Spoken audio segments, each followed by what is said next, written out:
我的体质终于在入营考核中有望突破，只要猎杀足够多的凶兽，就能赚取武道值拉满进度条。可没想到猎杀凶兽的后果，竟惊动了传说中的兽王级凶兽。原来就在西装男和寸头男火拼的过程中，他俩居然互相嘲讽普通武者都是穷鬼，而我刚好就是他们口中的普通武者。为了给他们一个教训，我叫停了正在火拼的两人。起初他俩以为我是来劝架，威胁我赶紧滚，不然连我一起打。然而我却是轻蔑一笑，两位别误会，我只想打死两位或者被两位打死。闻言，寸头男立刻挥拳冲来，觉得我这是在找死，但我的反应明显比他更快，只是一脚下去，他便当着西装男的面瞬间倒飞出去。这一幕令西装男目光呆滞，不敢相信这个实力和他相近的对手竟连我的一招都无法接下。也就在他愣神之际，突然听见耳边传来呼啸声，紧接着他也吃了我的当头一棒。看着昏厥过去的两人，我还好心忠告他们别瞧不起普通修炼者，殊不知我的所作所为都被监控室的考官看在眼里。听到同事吐槽我不讲武德，人家正热血决斗呢，这小子跳出来给两人秒了。主考官虽然嘴上表示赞同，但心里也对我产生了些许兴趣。不知过了多久，昏厥的西装男率先醒来，回想起刚刚被击倒的一幕，气得他咬牙发誓一定要将我找出来大卸八块。恰在此时，寸头男同样清醒过来，两位难兄难弟相互对视一眼后，不仅当场化干各为玉帛，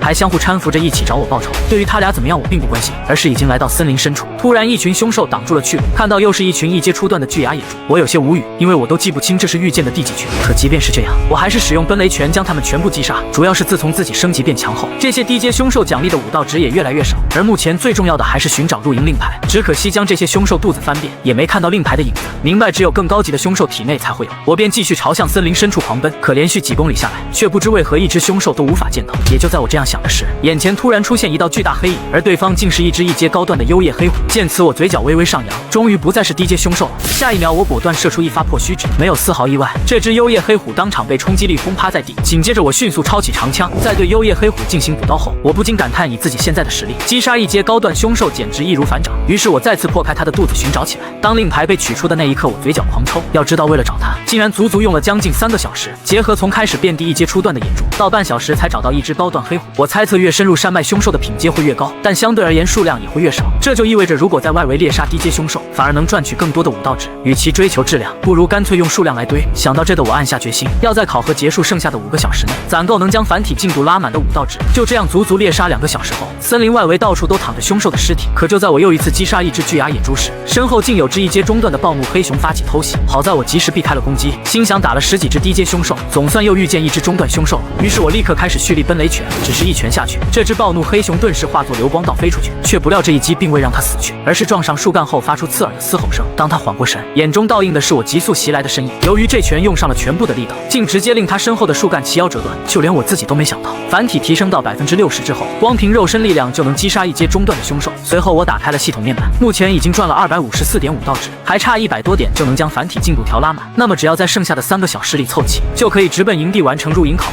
然而就在这时，森林深处竟掀起一股惊天动地的气浪，接着就见天空被一道遮天蔽日的黑影覆盖。我一眼认出这是传说中的金鹏兽王。可随着金鹏兽王逐渐升空，我顿感压力倍增，这就是兽王级凶兽的力量吗？只是扇动了一下翅膀，就有这么恐怖的冲击力。